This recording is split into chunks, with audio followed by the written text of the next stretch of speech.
Раннее утро, коттеджный поселок в Хабаровске. Бойцы спецназа ФСБ берут в кольцо внедорожник губернатора Хабаровского края Сергея Фургала. Тот как раз только что вышел из своего роскошного особняка и собирался ехать на работу, но поездку пришлось прервать. Когда на чиновника надели наручники, в дело вступили офицеры Следственного комитета. Они коротко объяснили Сергею Фургалу, что он задержан по подозрению в организации убийств.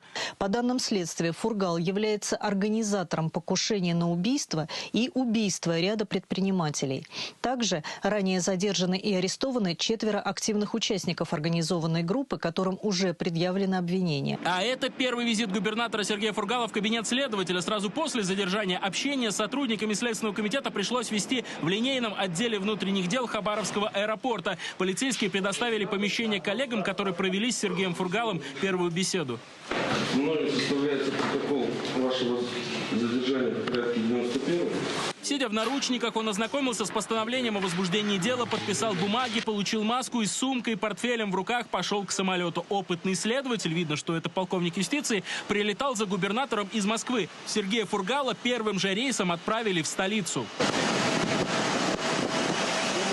Боинг авиакомпании «Россия» с Сергеем Фургалом на борту приземлился в Шереметьево. Когда в Москве был полдень, подозреваемого вывели из самолета первым. Другие пассажиры даже не знали, что летят с задержанным губернатором, следователем и оперативниками. Мы его не видели, конечно же, потому что он сидел где-то отдельно, я предполагаю, что в бизнес-классе. В Шереметьево сотрудников ФСБ, СКР и Сергея Фургала встречали машины Следственного комитета с затонированными окнами. На какой именно увозили Фургала, понять было трудно.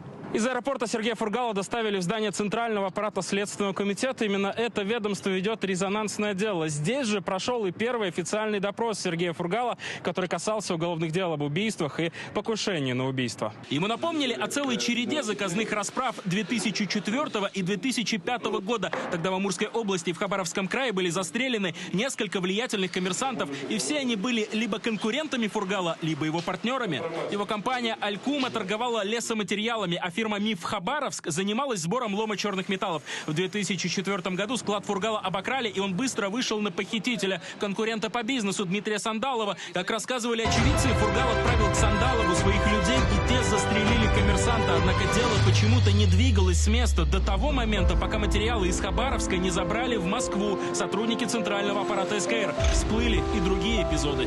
При оперативном сопровождении сотрудников подразделений МВД России Сергей Фургал проверяется на причастность к другим особо тяжким преступлениям, совершенным на территории Хабаровского и Приморского краев, а также в Амурской области. В октябре 2004-го у подъезда своего дома был застрелен коммерсант Евгений Заря. Через несколько месяцев был убит бизнесмен Олег Булатов. Булатов вместе с Фургалом занимался экспортом металлов за рубеж, а Заря, наоборот, судился с Фургалом из-за цеха обанкроченного завода ЖБИ. В 2005 году Фургал подался в политику. Он был депутатом Заксобрания и Госдумы, но криминальный шлейф тянулся за ним. В 2011-м сотрудниками отдела по борьбе с бандитизмом Хабаровской, тогда еще милиции, был задержан помощник депутата Фургала Михаил Тимофеев. Он владел соответствующим удостоверением, а в машине возил обрезы, патроны. Тимофеев оказался лидером так называемой Моисеевской ОПГ. Так ее знали в Хабаровске по названию спортивного клуба, принадлежавшего бандитам. Она занималась рэкетом, расправами, уничтожением имущества, крышеванием таксистов. На каком основании спортивный клуб «Моисей» занимается такси? А потому что мы организованная преступная группировка, как в милиции, да, записано? ОПГ. Мы зарабатываем на всем, что связано с криминалом. Банде принадлежало большое количество офисов, в которых прошли обыски. Было обнаружено оружие и черная бухгалтерия. Тимофеев получил 8 лет лишения свободы. Его шеф Сергей Фургал – ничего. В 2018-м он избрался губернатором, но его администрация то и дело попадала в скандалы. В здании правительства проходили обыски. Во время одного из таких мероприятий в прошлом году взволнованный Фургал вынужден был прервать заседание, а когда вернулся на место, не досчитался многих коллег. Продолжаем нашу работу. Несмотря что наши ряды поредели, мягко сказано. В прошлом же году выяснилось, что и личный водитель Фургала Виталий Шкарпита якобы имеет судимость за похищение человека. В ноябре 2019 года был задержан старый бизнес-партнер Сергея Фургала Николай Мистрюков, как раз по подозрению в тех самых убийствах коммерсантов в 2004 и 2005 году. Говорят, во время ареста Мистрюков готов был раскаяться и заключить со следствием досудебное соглашение о сотрудничестве. Позже так и произошло. По некоторым данным, именно он сдал Фургала. Весь день Басманного суда столицы дежурили десятки журналистов, ожидали, когда сотрудники Следственного комитета закончат официальный допрос Сергея Фургала и привезут сюда материалы уголовного дела для того, чтобы ходатайствовать об избрании Фургалу меры пресечения в виде ареста. Тем временем громкое дело активно обсуждали в СМИ. В эфире программы «60 минут» журналист Эдуард Петров оценил спецоперацию силовиков в Хабаровске. Почему такой силовой? Ну, потому что, во-первых, человек точно с криминальным прошлым, настоящим и будущим. Это 100%. У него есть водитель, у водителя есть оружие, он мог оказать сопротивление. Поэтому нормально все сделано, как и должно быть. Операция проведена без шума, без пыли и без выстрела. А люди окружения Фургала могли поступить как угодно. Тем более, как понимаете, люди явно из ОПГ. Это не администрация края. Это давно стало организованное преступное сообщество под руководством губернатора. Любопытно, что Сергей Фургал далеко не первый представитель ЛДПР, который попадает в криминальные сводки. В 90-х годах расправы над помощниками депутатов происходили с пугающей регулярностью. В феврале 95-го был убит Александр Орлов, помощник депутата Владимира Пчелкина. В ноябре 96-го трижды судимый Михаил Беленштейн, помощник депутата Василия Журко. В январе 97-го преступники расправились с Вячеславом Усовым, помощником депутата Александра Филатова. По слухам, выходцы из Солнцевской ОПГ. Еще через несколько дней убит Геннадий Дзень, которого связывали со Смоленской ОПГ. Надо отметить, что Дзень был помощником лидера ЛДПР Владимира Жириновского. А Владимиру Жириновскому могу сказать следующее. Я корреспондентом программы «Времечко» начинал с 95-го года ездить на убийство по Москве. И все время то депутаты, помощники ЛДПР, то, значит, помощники, то, значит, какие-то чиновники.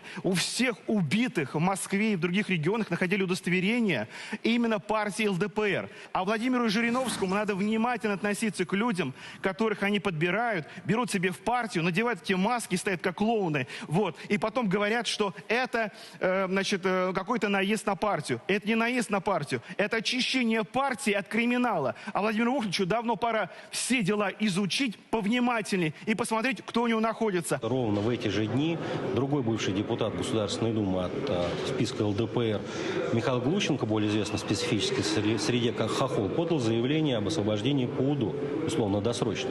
Он, напомню, осужден к длительному сроку лишения свободы за организацию ряда заказных убийств. И можно вспомнить, как 20 лет назад с выборов в Третью Государственную Думу был снят список ЛДПР, в состав которого входили лидеры хорошо известных преступных сообществ. Там были небезызвестный Анатолий Быков, там были Сергей Михайлов, Виктор Аверин, они же Михася Авер.